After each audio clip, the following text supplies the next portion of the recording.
कि जो गुरु के वचन को मान लेता है उसमें हीरे जवाहरात सोना चांदी चंदन सारी चीज आती है। लेकिन आएंगे किसको? जो वचन को मान लेगा।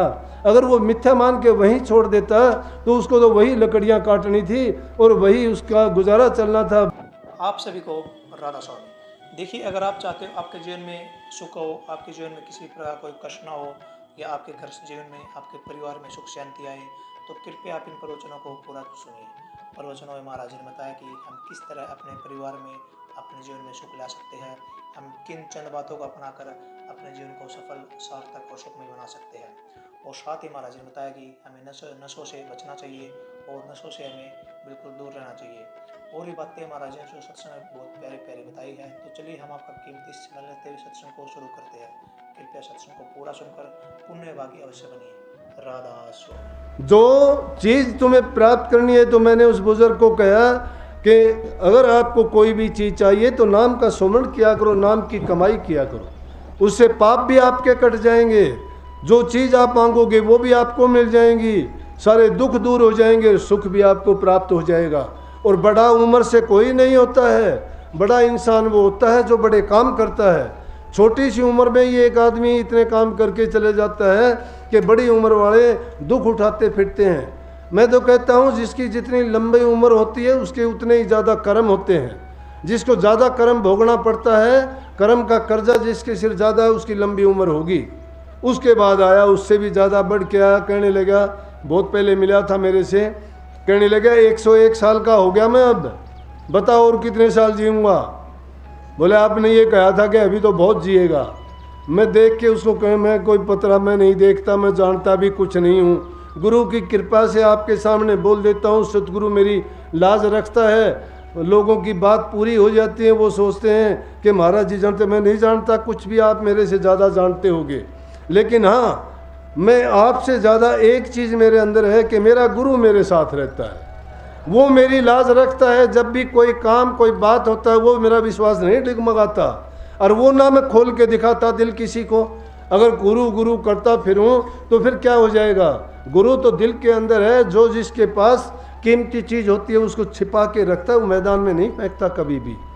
दिल के अंदर अगर जो रखता है, कोई लड़कियां आके कहती हैं जी मेरा घरवाला मुझे, मैं जब ध्यान में बैठती हूँ तो ध्यान में नहीं बैठने देता, कहता है कि ध्यान में मत बैठा कर। मैं कहता हूँ कि किस लिए आप घर वालों को दिखाते हो ये चीज़? मान बढ़ाई के लिए कि मैं भक्ति करती हूँ, मैं नाम जपती हूँ, मैं सुमन करती हूँ या करता हूँ? ये दुनियादारों को दिखाने की चीज़ ही नहीं है। भोजन भजन और भारिया, ये तीन चीज़ तो एकांत की और पर्दे की हैं। इन तीन चीज़ों को कोई बीच बाजार में करता है क्या?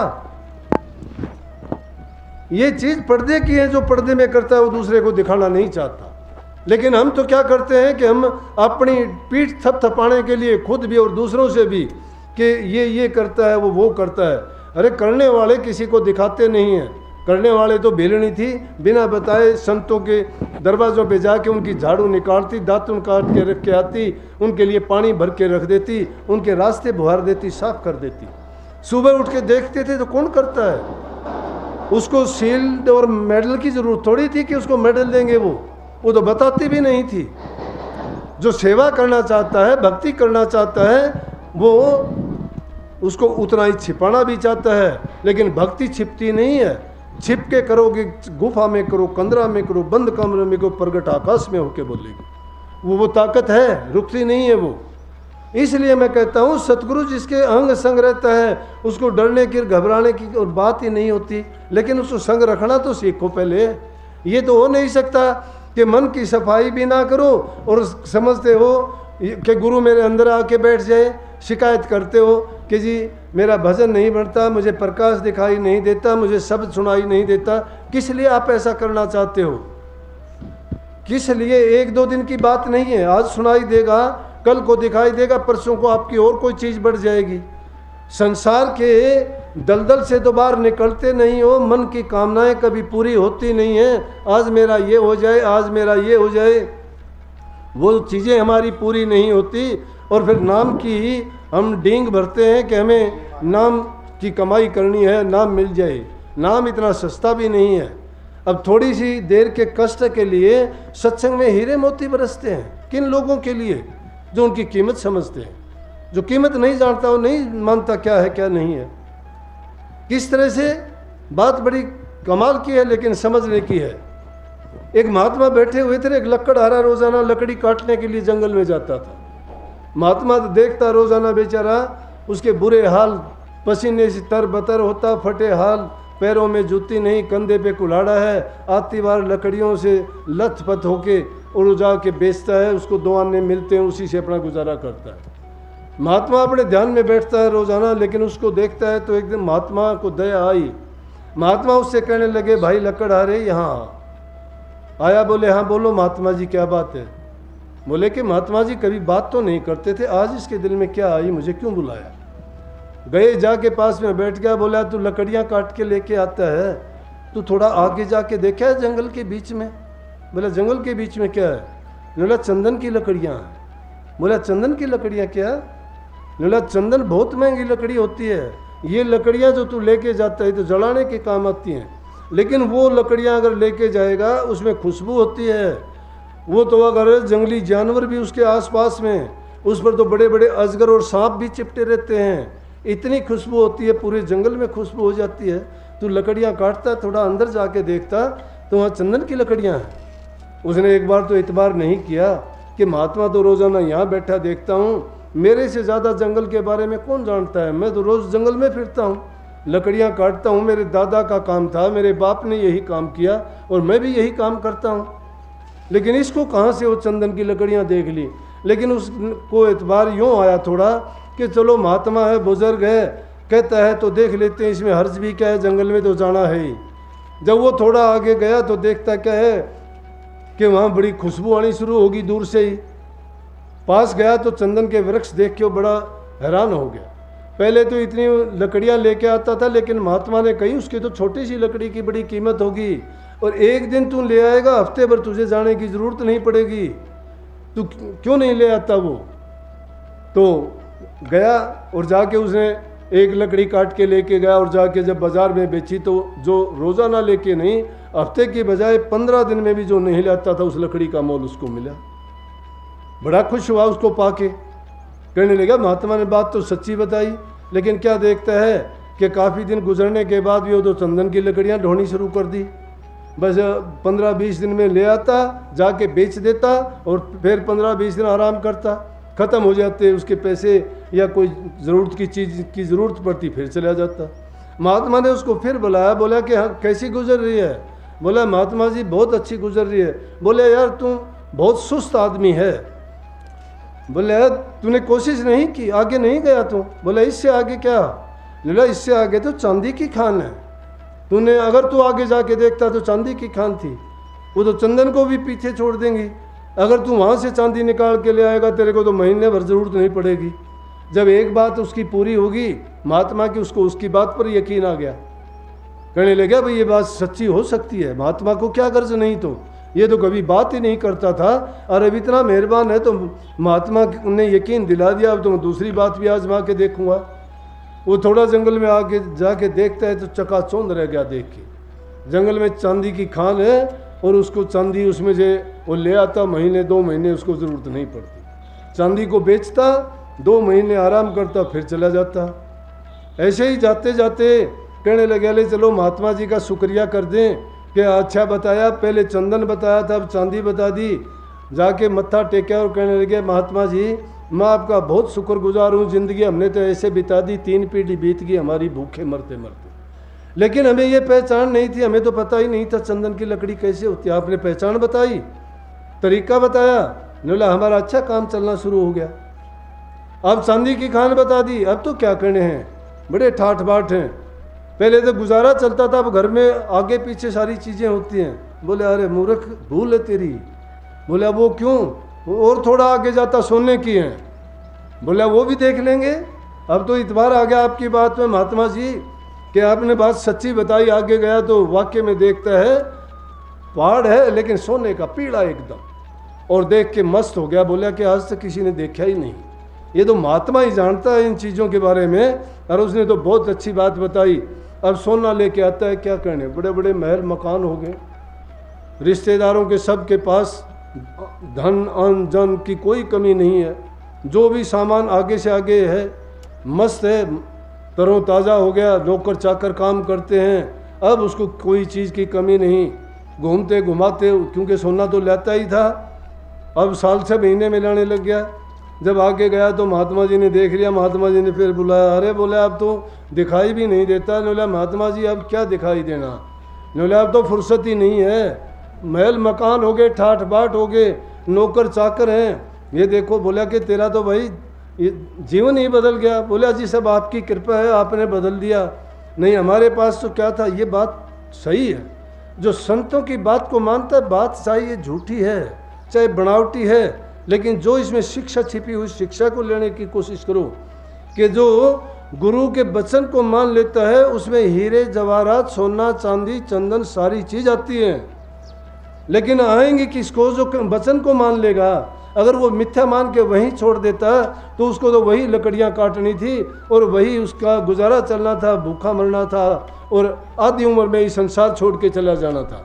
जब इंसान की संसारी सुख सुविधा और सारी चीज़ पूरी हो जाती है तो इंसान भक्ति की ओर चलता, नहीं चलता।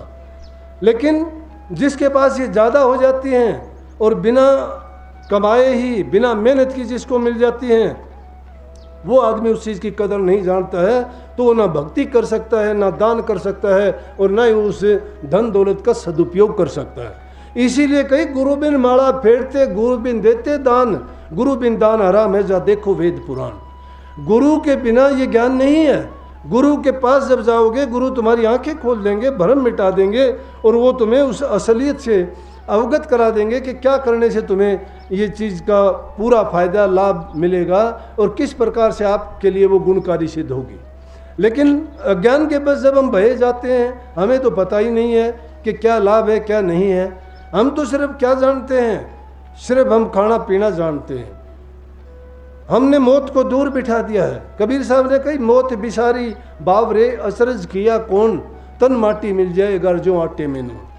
मौत को भुला के ही तो हम आज़ादी से बैठे हैं। अरे जिसको मौत याद है वो गाफिल कैसे हो सकता है? गाफिल कैसे रहे तेरे सिर पर नाचे बैरी काल, वो गाफिल कैसे हो सकता है जो काल के गाल में समाने वाला है। ये काल मुंह बाए हुए बाट देखता है जीव को, जीव का भक्षण करने के लिए। जो पैदा हुए हैं उनको पता है कि अंत भी आना है, लेकिन उम्र रहते हुए, समय रहते हुए जो नेक कमाई नहीं करता, नाम की कमाई नहीं करता, भक्ति करके अपने जीवन को सफल नहीं बनाता, तो वो जीवन के कोले कर डालता है। जैसे लकड़ी के हम कोले कर देते हैं, उसी प्रकार से इंसान अपने जीवन रूपी जंगल के कोले करके जाता है इस संसार से। आगे जब महात्मा ने ये बातें सुनी, उससे पूछा, बोला कि अब तो ठाठ करता हूँ जी, कोई कमी नहीं, आपकी बड़ी कृपा है, सब आपकी देन है, आपके कारण ही मैं तो जिंदा हूँ और सब कुछ मिला है। बोला अरे इससे आगे भी है। बोला इससे आगे महात्मा जी अब पीछा छोड़ दो, क्या है? बोला इससे आगे मुझे नहीं चाहिए, तरफ तो हो गया। बोला हीरे जवाहरात हैं। बोला चलो हीरे जवाहरात भी क्या देखता है, जाके आंखें चुंदियागी चकाचौंध। जिस हीरे को देखता है उसमें हजारों प्रकार की ऐसी लिस्कारी निकलती हैं कि आंखें चुंदियागी उसकी, लेकिन लेके आता है जोरी, उससे लेके जाते हैं, मुंह मांगी कीमत देते हैं। किसी चीज़ की कमी नहीं।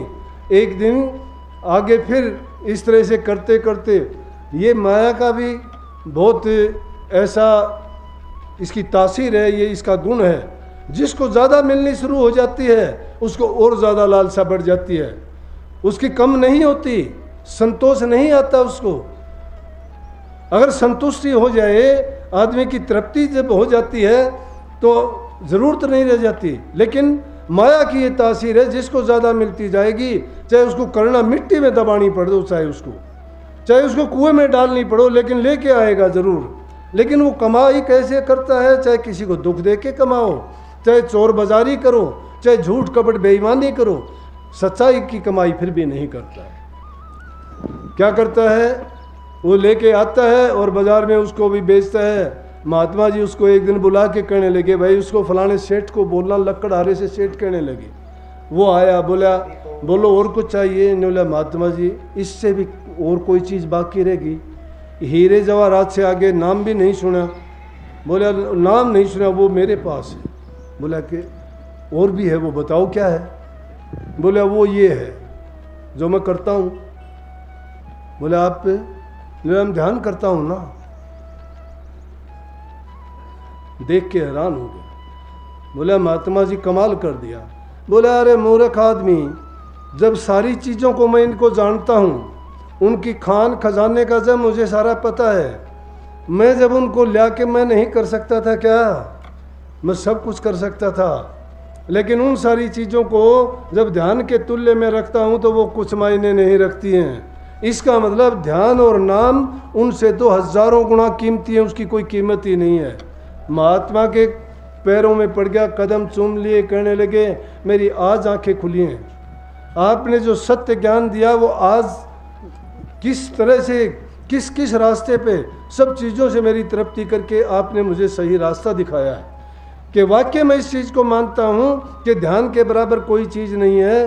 कि आप सब चीज़ों को जानते थे, आप तो चाहते तो किसी को भी बता सकते थे, आपकी तो खुद की तो बात ही क्या है, लेकिन सारी चीज़ें होते हुए भी आपने त्यागपूर्ण जीवन बिताया। सब चीज़ों के होते हुए, जानते हुए प्राप्त कर सकते थे।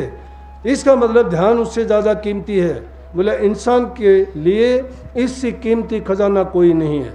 लेकिन इसकी कदर कब जानते हैं? जब वो सारी चीज़ों से आगे निकल जाते हैं। ये चीज़ें जब आजमा ली जाती हैं, जब इंसान को पता चलता है कि प्रभु की भक्ति सबसे कीमती है। इसलिए वो प्रभु की भक्ति का दाव सत्संग में मिलता है, संतों के द्वारा मिलता है, और संत उसमें तप, त्याग और साधना का रास्ता दिखाते हैं। लेकिन उससे पहले हमें ज़रूरत पड़ती है अपने जीवन को सुखी बनाने की। जब तक जीवन सुखी नहीं है, वो लकड़हारा अगर लकड़ियाँ ही काटता रहता तो उसको भी कभी पता नहीं चलता। जब इंसान के पेट में रोटियां नहीं पड़ती तो सारी गल्ला खोटियां लगती हैं। जब इंसान की तृप्ति हो जाती है, संसार के पदार्थों से उपरामता मिल जाती है, तभी वो भक्ति के मार्ग पर चलने के लायक बनता है। सत्संग को पूरा सुनने के लिए आपका बहुत बहुत धन्यवाद। हम आशा करते हैं आपने सत्संग को बड़ा ही ध्यान से सुना होगा। कृपया सत्संग में जो प्रवचन महाराज जी ने बताए हैं, उन प्रवचनों को अपने जीवन में अवश्य उतारिए और अपने जीवन को, अपने घर जीवन को सुखमयी और सुख के साथ जीवन व्यतीत अवश्य कीजिए। और साथ ही अगर आपको सत्संग अच्छा लगा तो कमेंट बॉक्स में राधा स्वामी लिखकर पुण्य भागीदार अवश्य बनिए और हमेशा अच्छे कर्म करते रहिए। कभी भी किसी का बुरा हित मत सोचिए और हमेशा नाम का सेवन करते रहिए। तो मिलते हैं जल्दी एक नए अच्छे और बहुत ही प्यारे सत्संग के साथ। तब तक के लिए राधा स्वामी।